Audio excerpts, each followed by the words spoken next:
এই জুলাইয়ের মাধ্যমে সকল প্রকারের চাঁদাবাজ, দুর্নীতিবাজ, খুন খারাপি সবগুলোকে কবর রচনা করা হবে ইনশাআল্লাহ। আগামী সংসদে ইসলামকে আমরা ক্ষমতা নেব ইনশাআল্লাহ। প্রিয় ভাইয়েরা আমার, ইসলামী আন্দোলন বাংলাদেশ 2008 সাল থেকে বাংলাদেশে পিয়ার পদ্ধতি নির্বাচনের দাবি করে আসছে। আজকে আমরা দেখতে পাচ্ছি বাংলাদেশে যারা নিজেদেরকে বড় দল বলে দাবি করছেন, তাদের স্থায়ী কমিটির কিছু সদস্যরা বলতেছেন যে পিয়ার কি খায় না মাথা দেয় এটা আমরা কেউ জানি না, বুঝি না। প্রিয় উপস্থিতি, আমি বলতে চাই বাংলাদেশের 91টার বেশি রাষ্ট্রে পিয়ার পদ্ধতি ব্যবস্থা চালু হয়েছে, ঠিক না? আর আপনি এত বড় দলের নেতা হয়েও আপনি পিয়ার বুঝেন না, আপনি রাজনীতি থেকে পদত্যাগ করা উচিত, ঠিক না? আমার শেষ কথা বলে আমি বক্তব্য শেষ করছি। নির্বাচন কমিশন আমাদের নেতাদেরকে কমিশনের মধ্যে ঐক্যমত কমিশনে বলতেছেন যে আপনারা পিয়ার বলে চিল্লাচ্ছেন কেন, যে পিয়ার তো বাংলাদেশ সংবিধানে নেই। আমি বলতে চাই যে কোনো সরকার পতনের পরে তত্ত্বাবধায়ক সরকার মাত্র 3 মাসের মধ্যে সুষ্ঠু এবং গ্রহণযোগ্য একটি নির্বাচন দেওয়ার কথা, ঠিক না? সেক্ষেত্রে আপনিও তো সংবিধানের মধ্যে নেই, আপনিও তো 3 মাস ওভার করে ফেলেছেন, ঠিক না? আমরা চাই এই নির্বাচন ব্যবস্থা পরিবর্তন। 24-এর গণ অভ্যুত্থান শুধুমাত্র নির্বাচনের জন্যই হয় নাই, 24-এর অভ্যুত্থান একটি সামগ্রিক পরিবর্তনের জন্য হয়েছিল।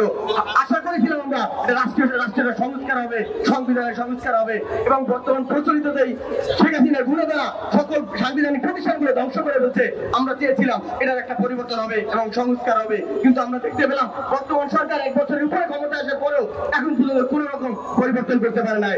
এখন পর্যন্ত গণহত্যাকারীদের বিচার করতে পারে নাই। আমরা এখনো দেখি গর্ত থেকে বেরিয়ে আওয়ামী লীগের নেতা কর্মীরা মিছিল করে, কিন্তু প্রশাসন নীরব ভূমিকা পালন করে।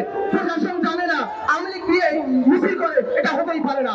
প্রশাসনের উপর বাচ্চা এখন পর্যন্ত তাদের বিচার করতে পারে নাই। স্বরাষ্ট্র উপদেষ্টা টিকটক করে রিলস বানায় একাই দিয়ে ঘুরে ঘুরে। আইন উপদেষ্টার আগে পোস্ট দেখেছি ফেসবুকে, আমি আইনের অন্তরা দায়িত্ব পেলে এটা করবো ওটা করবো, কিন্তু এখন দেখি সব ফেসবুকে এসে নিন্দা জানায়, সব বিচার চায় ফেসবুকে এসে। আমরা বিচারটা করবে কে দেশে?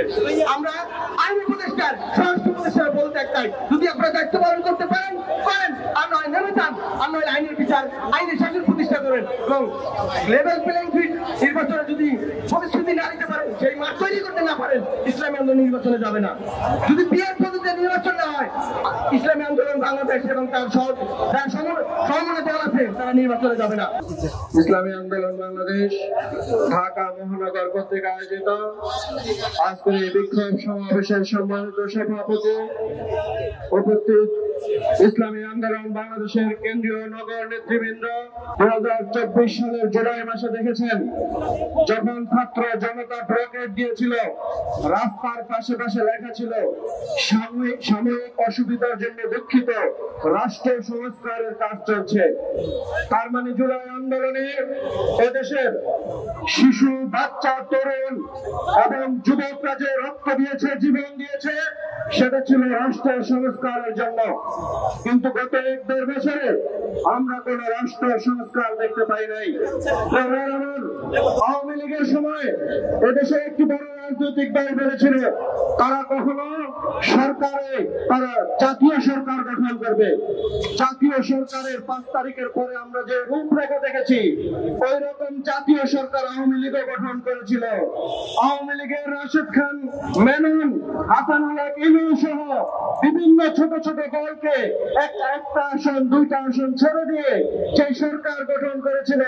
বর্তমানে এই ফর্মুলা যারা জাতীয় সরকারের কথা বলেন, তাহলে এই ফর্মুলা আওয়ামী লীগ জাতীয় সরকার গঠন করেছিল। আপনারা জানেন গত 5ই আগস্ট 2000 পর থেকে 24-এর পর থেকে বর্তমান এই সরকারের কথা শুনুন। এই সরকার জুলাই সনদের আইনি ভিত্তি প্রণয়ন করবেন এবং এদেশে এমন একটি নির্বাচন উপহার দেবেন যে নির্বাচনের পরবর্তীতে আর ফ্যাসিস তৈরি হবে না। কিন্তু অত্যন্ত দুঃখের বিষয় হল সত্য, আজকে জুলাই সনদ নিয়ে তাল বাহানা করা হচ্ছে। আজকের নির্বাচনে পেয়ার পদ্ধতি নিয়ে তাল বাহানা করা হচ্ছে।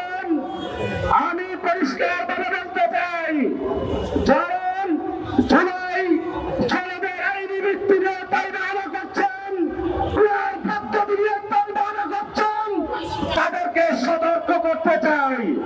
ওই চাকসুর নির্বাচনের দিকে খেয়াল করুন, কি কঠিন বেড়াবি হয়েছে। আগামী নির্বাচনে তাল বাহানা করলেন, আপনাদের চেয়ে কঠিন বেড়াবি হবে ইনশাআল্লাহ। ও আমার রাজপথের সংগ্রামী সহযোদ্ধা বন্ধুগণ, প্রিয় সহযোদ্ধা বন্ধুগণ,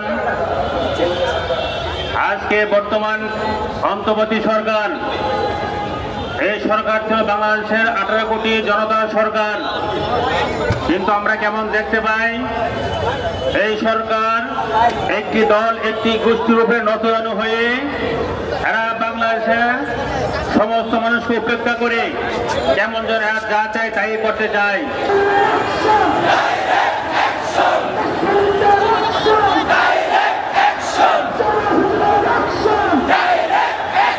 আপনারা জানেন মসজিদে আকসা আমাদের আবেগ, আপনারা জানেন গাজা আমাদের আবেগ। বায়তুল মাকদিসের পক্ষে, ইসরায়েলের বিপক্ষে যদি একটা কুকুরও দাঁড়ায়, ওই কুকুরের পক্ষে আমরা আছি, কিন্তু ইসরায়েলের বিপক্ষে যদি কোনো মানুষ দাঁড়ায়, কুকুরের আমাদের কাছে দাম থাকবে, তারা আমাদের কাছে থাকতে পারে নিকৃষ্ট।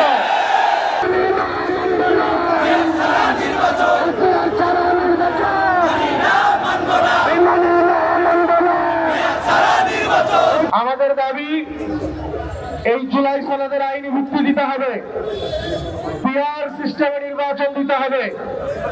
আপনারা জানেন, পিআর সিস্টেমে নির্বাচনের জন্য ইসলামী আন্দোলন বাংলাদেশ গত 10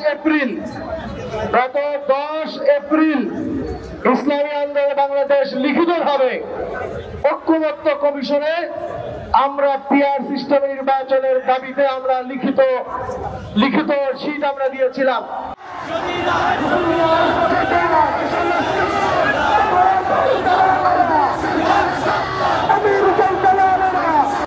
ইসলামী আন্দোলন বাংলাদেশে স্পষ্ট ঘোষণা করেছেন যে পিআর সিস্টেমে নির্বাচন দিতে হবে।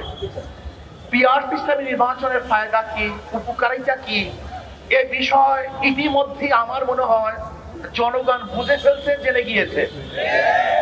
এমনকি বর্তমান জরিপে দেখা যায় 80% জনগণ পিআর এর পক্ষে। পিআর এর বিপক্ষে কিছু নাই তাই বলবো না। ঔষধ যখন সেবন করি সেখানে লেখা থাকে এর প্রতিক্রিয়া কি, সাইড এফেক্ট কি আছে। পিআর এর ব্যাপারেও দুই একটা সাইড এফেক্ট নাই তাই বলবো না, কিন্তু দেখতে অধিকাংশ ভালো না মন্দ। যদি পিআর এর খারাপ থাকে 1%, ভালো 99%। পিআর এর বিপক্ষে যে বক্তব্য দেওয়া যায় 2%, তাহলে পক্ষে বক্তব্য দেওয়া যায় 98%। পিআর এর ব্যাপারে সবচেয়ে বড় তাদের প্রশ্ন কি, কাকে ভোট দিবেন, কে নির্বাচিত হবে, এটা তাদের সবচেয়ে বড় প্রশ্ন।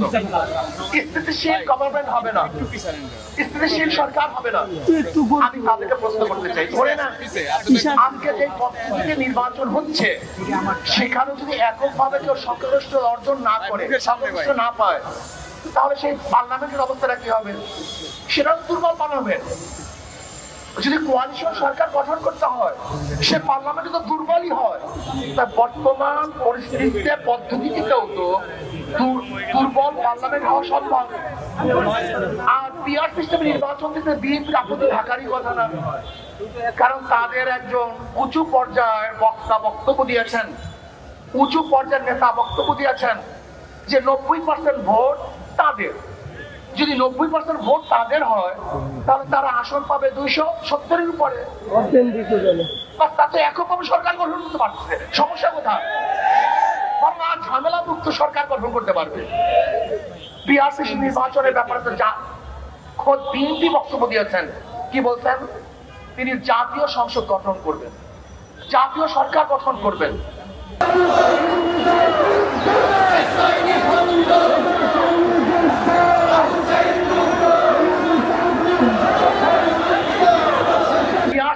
নির্বাচন দিতে হবে, এই জাতির দাবি। যদি আপনারা মনে করেন যে ঐক্যবদ্ধ কমিশনে আপনার সিদ্ধান্ত বুঝতে না পারেন, সহজ কথা, আপনার গণভোট দেন, রেফারেন্ডাম দেন।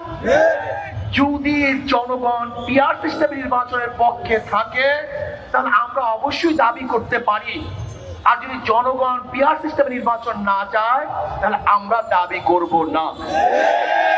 অন্তর্বর্তী সরকারকে বলবো অবশ্যই আপনি রেফারেন্ডাম দেন, গণভোট দেন।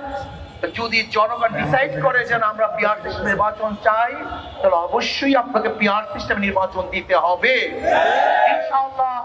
যদি আপনি কোনো অবস্থাতে আগেই বলেছেন বক্তাগণ উপরের ইঙ্গিত, যদি উপরের ইঙ্গিতে আপনি পিআর সিস্টেম নির্বাচন দিতে গড়িমসি করেন তাহলে জনগণ ঐক্যবদ্ধ ভাবে আপনাকে বাধ্য করবে পিআর সিস্টেম নির্বাচন দেওয়ার জন্য।